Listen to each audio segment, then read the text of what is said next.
Okay, now we are going to take a look at section 3 on chapter 3, which is called future value of annuity or sinking funds.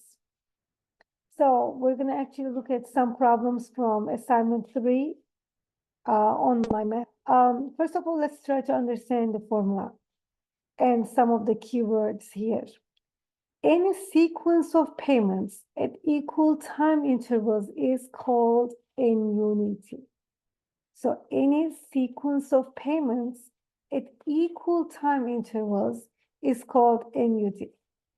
To calculate the future value of an annuity, FV, which stands for future value, PMT times, at the top, we have 1 plus R over N to the power of N times T minus 1 all over R over N. So here, FV stands for future value dollars in terms of dollars.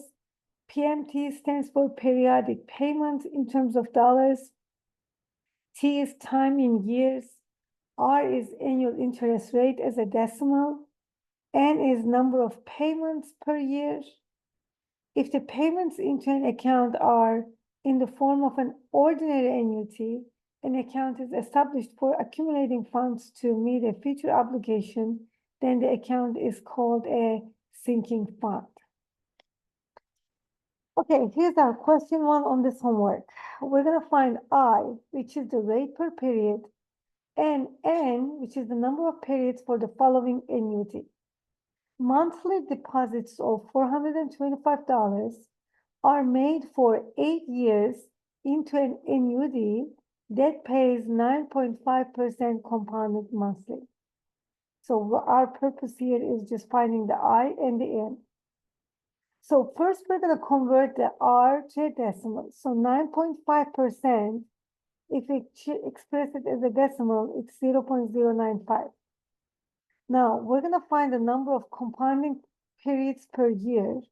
And because this question says it's compounding monthly, M is equal to 12.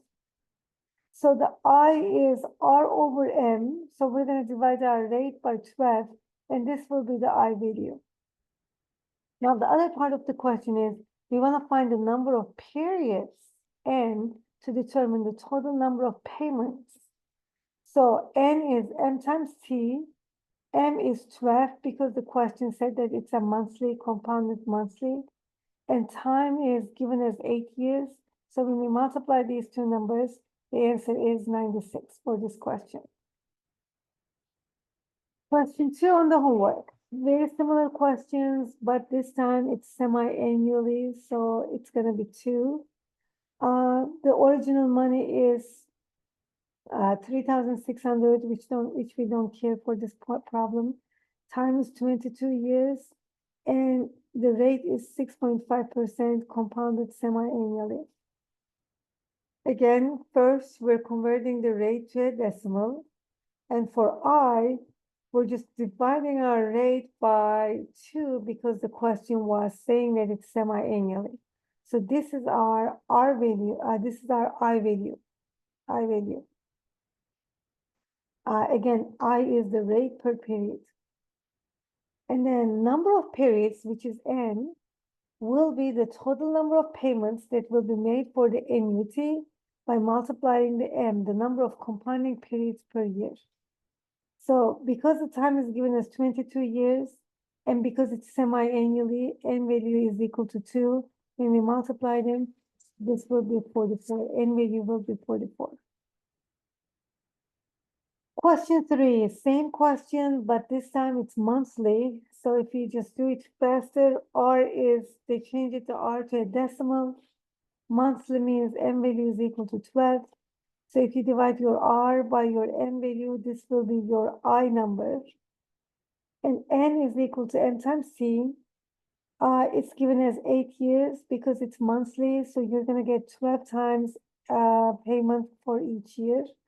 12 times 8 will be 96 is the N value in this problem. Question 4, again, same question, but it is compounded annually. So changing rate to a decimal, same process. And I is R divided by M. M is 1 this time because the question said it's just annually. So we just get the same R value for I. N is M times T. So because M is 1 times 22 years, the answer will be just 22 years. Now, this is actually the real formula application starting from this question. N is given as 50, I is given as 0.03, PMT is $82. So what is the future value? So we're going to actually plug in the numbers correctly into the formula. In order to calculate the future value, we need to take our periodic payments, which is $82, and parentheses 1 plus our I value. I value is given here as 0.03 to the power of our N value, which is 50, minus 1, divided by our I value, which is 0.03. So on the question on the homework, first you're going to plug in these numbers in the correct place, and then you're going to use your calculator to evaluate this expression, and you'll find the answer to this question with the nearest cent. Question 6. Again, it's a future value problem. We have the N value, we have the I value, we have the periodic payments, but they're asking for the future value. So this is the formula we need here. So here, 1 plus I is given as 0.06 to the power of N minus 1 divided by I value. And if you just replace the PMT by $250 and use the calculator, you can find the future value of this MET. Number 7 on the homework. This time we are missing the PMT value. So future value is given as 7,500, N is 32, I is 0.035. So they did work on the formula again, and they isolated the PMT to make the formula look nicer for this question. So if you just need the periodic monthly payments, you just have to take your future value, multiply it by I over 1 plus I to the power of N minus 1. And when you plug in the given numbers, you will find your the payment into the sinking fund will be equal to $130.81 with these numbers. Question number 8, it's asking for N value this time. So we have the future value, we have the periodic payments, I value is here, we're missing the N. Again, because N is an exponent, in order to solve this question, you need to know how to work with logarithms, and it'll give you 18 payments for these numbers. But if you don't know how to work on these logarithmic expressions, once you set up your equation, you can just find the equation solver, and then they will solve the N for you. And this will be the formula for future value again. The last question on this homework is, it's asking this time for the I value on the same formula. So future value is given, it's right here. Periodic payment value is given as $800, it's right here. 1 plus I, and we're missing the I, to the power of N. N is 5 minus 1 over I. Again, this is a complicated equation because of the exponent here. I recommend to find a good calculator to handle these algebraic equations, and you will be finding the I as 0.11.